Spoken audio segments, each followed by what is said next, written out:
I got married right after graduating from community college. Back in the day, it was expected for a woman to get married young. People may call it misogynism, but unmarried women over 30 were often mocked and ridiculed. So, when I was told to consider getting an arranged marriage before graduation, I obediently agreed. The resume of the man I was to meet stated that he graduated from a prestigious university and joined a top-tier company, where he was seen as a promising rookie. But when I met him, he was just an ordinary-looking man. Nothing really stood out.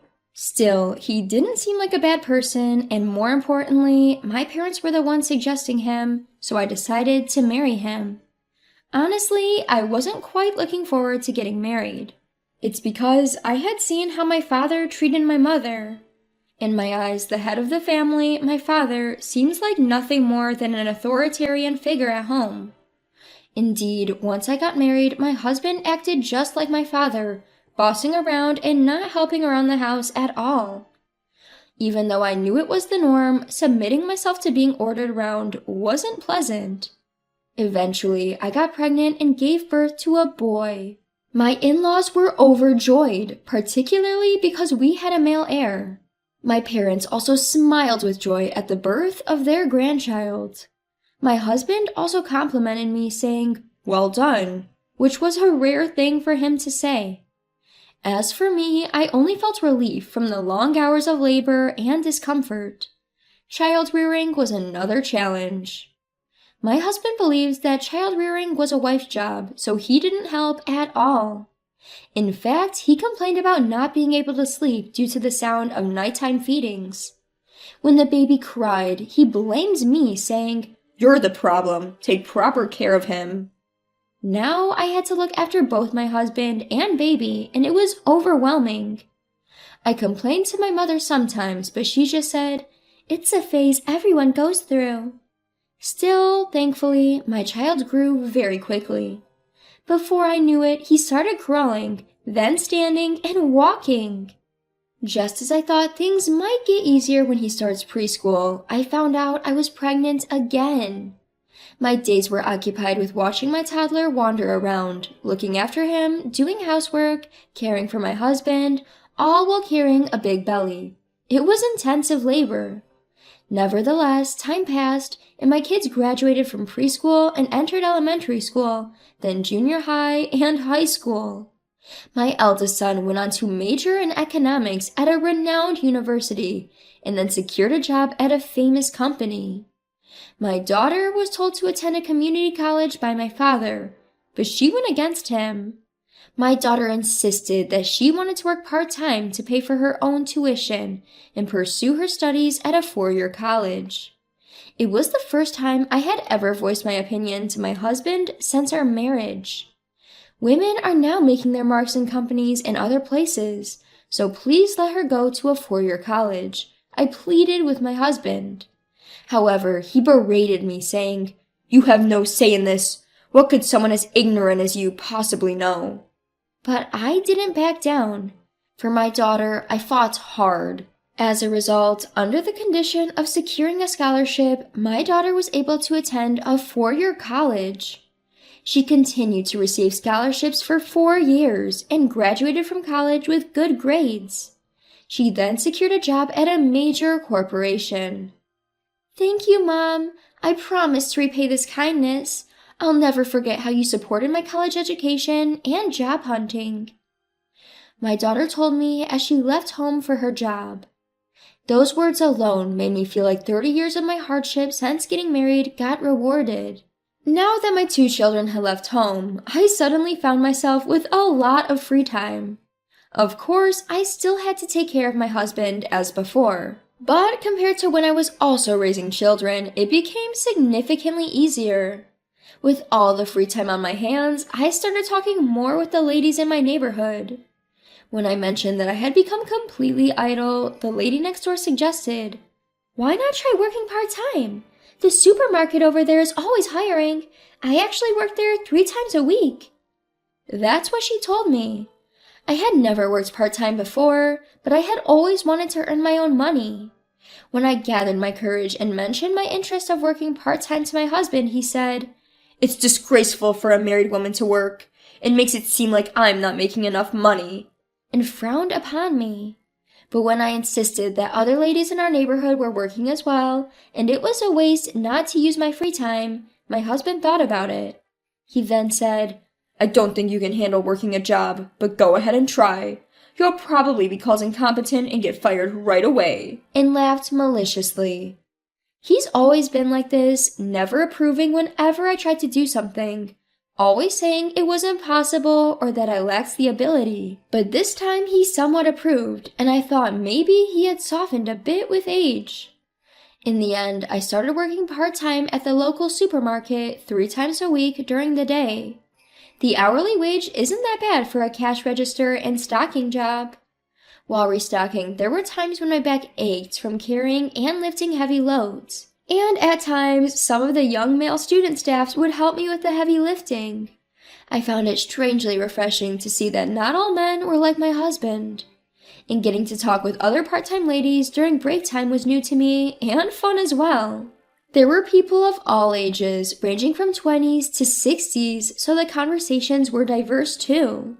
Especially the young ones were surprised when I told them that I got married right after graduating from community college and this was my first job. "I mean, you are incredibly patient. I could never date a man who's as domineering as your husband." The young ones all agreed, saying, "Absolutely." Those of us who were older just weakly laughed and said, "It used to be the norm back in our days." However, there was one thing that troubled me about starting this part-time job. My husband stopped giving the same amount of money for household expenses, saying, "You're earning now." He laughingly added that it was only fair for me to contribute to the household expenses since he had allowed me to work. I was disappointed because I had been looking forward to having some money of my own. One of the women in her 30s, who often works the same shift as me, noticed my downcast mood and asked what was wrong. I was a bit embarrassed to talk about money, but I wanted to vent, so I told her about my situation. She asked me, "Wait a second, do you always do what your husband says?" I answered, "Well, I'm his wife," and she put her hands on her head. "Look, it's not normal these days to have such a sexist mindset. I have to tell you, it's a clear case of emotional abuse." She explained in detail about emotional abuse, and I finally understood that my husband's behavior over the years was indeed abusive. I was astonished at the realization that I had been a victim of emotional abuse. Around this time, I noticed my husband was up to something suspicious. He seemed to have started going out at night, perhaps because he had more pocket money now that he was giving less to the household. One time, I found several cards from strip clubs in his suit's pocket. There were times when he came home reeking of perfume, but I thought to myself, if it were my father, he would say, "A little nightlife is just a man proving his masculinity." I was sure my husband would say the same thing. It would be easy to confront him about it, but doing so would likely only result in him finding an excuse or getting angry. I had been enduring here as well. Due to such circumstances, my stress had accumulated, and I suppose it had exhausted my body. One day, while at work, a severe pain ran through my lower back, rendering me immobile. My manager and part-time colleagues were worried for me and urged me to leave early to see a doctor. I was grateful for their concern for me and left early as they suggested. I lay down at home, then the pain felt like it had slightly gotten better. I was relieved, thinking it was just back pain, and proceeded to prepare dinner. However, the pain returned as soon as I bent over. The pain was unbearable, and I found myself laying on the floor again. And of all days, my husband happened to come home early today.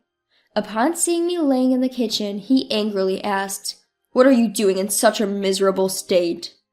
When I complained about my severe back pain, he retorted, "It's because you're working part-time at this age. You've brought this upon yourself." Knowing that dinner was not ready, he stormed out of the house again. I was at a loss, but in my immobile state, I had no choice but to call an ambulance. I crawled to the entrance, and while waiting for the ambulance, tears started falling due to the pain and frustration. My husband, who had left his wife writhing in pain, and myself. Not once in 30 years of being together have I ever been able to speak up against my husband, and that made me angry with myself. The paramedics were shocked to see me lying alone at the entrance and hurriedly loaded me onto the stretcher and took me to the emergency hospital. Upon examination, it turned out to be an acute herniated disc. The doctor said to me, "You've endured this well." Acute hernias are extremely painful, and there are people who can't even call an ambulance because they can't move. "It was unfortunate that this happened while your husband was not at home." That's what the doctor said, but I just gave a vague smile. At this time, I felt my built-up frustration crossing the limit and overflowing.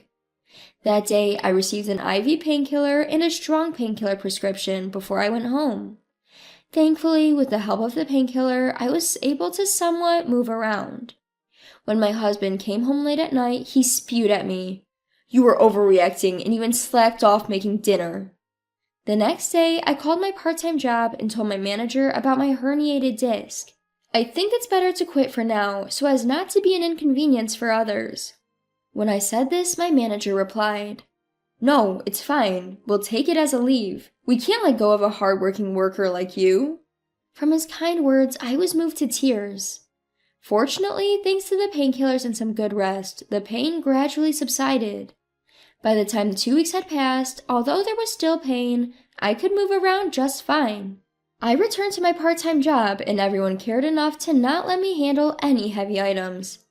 I'm grateful for everyone's kindness. To this, they all replied with a laugh. "What are you talking about? Of course we wouldn't make a recovering person take on hard labor." I didn't mention that there was someone at home who couldn't say or do those thoughtful things. A month after my emergency hospitalization, we had to call for an ambulance again at our house. It seems that my husband's night out had taken a toll on him. He started complaining of back pain as soon as he got home. "Call an ambulance." Reluctantly, I called an ambulance for him. Then I said to my husband, "You told me it was shameful to make a fuss over this level of pain." As for my husband, either he didn't hear my words or he was just too busy groaning in pain. In less than 10 minutes, the ambulance arrived and the paramedics brought a stretcher. When they heard my husband couldn't stand due to back pain, they quickly put him on a stretcher and loaded him into the ambulance. Then, turning to me, "Ma'am, please join us in the ambulance," one of them said. I smiled and firmly replied, "No, I won't accompany him." The paramedic looked puzzled, but my husband's groans seemed to prioritize their attention. They quickly drove off. I went back into the house, entered my room, and picked up a bag I had prepared for this day. Inside were my bank book, some cash, and my phone. All that was left to grab was a small suitcase, a luggage with some clothes, and other essentials.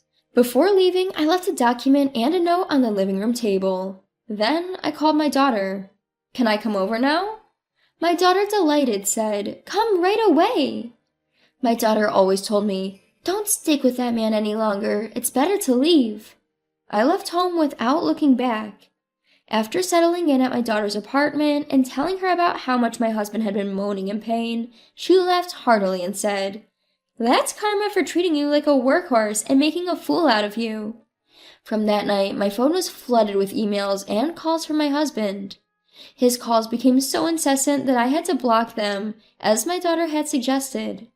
Just to be safe, my daughter also reached out to our eldest son. Initially, our son was sympathetic to my husband, perhaps out of some misguided sense of male camaraderie. However, once my daughter explained the whole fiasco of both mine and my husband's back injuries, he tersely dismissed it with, "Dad's in the wrong." About a week later, I decided to visit our home. I had to retrieve the divorce papers I had left there.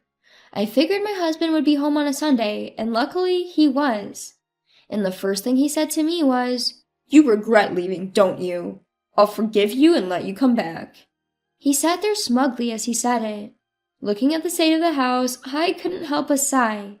It had only been a week, but the living room was littered with trash and my husband's clothes. The kitchen appeared to be unused, but the sink was filled with piles of cutlery and dishes. I was sure then that my husband wasn't just emotionally abusive, but also incapable of taking care of himself too. So I said to him, "Hand me the divorce papers I left." My husband sat there, mouth agape. At his dumbfounded expression, I couldn't help but laugh.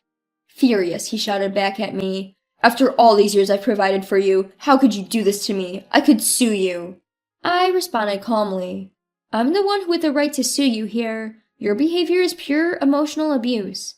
And even just for that, I could claim damages in today's world. Besides, look at this place. I looked around the room. You're so helpless, you can't even manage basic chores.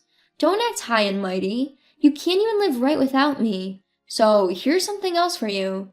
I handed him a piece of paper. It was a bill, converting almost 30 years of my housework into an hourly wage. I should tell you, I've recorded the harsh words you said to me over the past year on my phone. My lawyer assured me that the contents alone make for sufficient evidence of your emotional abuse. Isn't that right, sir? I looked back at the entrance of the living room. I had also asked the lawyer to come as a witness, and just in case my husband tried to resort to physical violence. Seeing the stern look on the lawyer's face, my husband attempted to defend himself. It's a wife's duty to obey her husband. Don't start with this nonsense about emotional abuse. The lawyer sighed heavily. Ma'am, this is no good. He doesn't seem to understand what he's done wrong. I think you should just go ahead and sue him. My husband widened his eyes and then hung his head low. As is often the case with people of older generations, my husband couldn't speak against someone who was of higher class than him, especially not against the authority of the law or a lawyer. Eventually, our divorce was finalized on the grounds of his emotional abuse. I demanded compensation for the years of housework I had done and for the emotional distress he had caused me. After discussions between our lawyers, all my demands were met. His lawyer, too, seemed fed up with his attitude. My ex-husband had apparently sought help from our son, but he told him, I'm siding with Mom on this one. After the divorce, my ex-husband couldn't even clean up after himself, and his house eventually turned into a place full of trash. However, it seems he's somehow managing to go to work. From what I've heard, he's gotten sloppy and unhygienic, and because of that, he's been moved to a less demanding role at work. Also, the word got around in his office about the divorce due to his emotional abuse, which might result in him getting fired even before his retirement. Meanwhile, I am living happily with my daughter. Sometimes my son also gives us a call. And I am spending my days working at a part-time job where everyone is kind.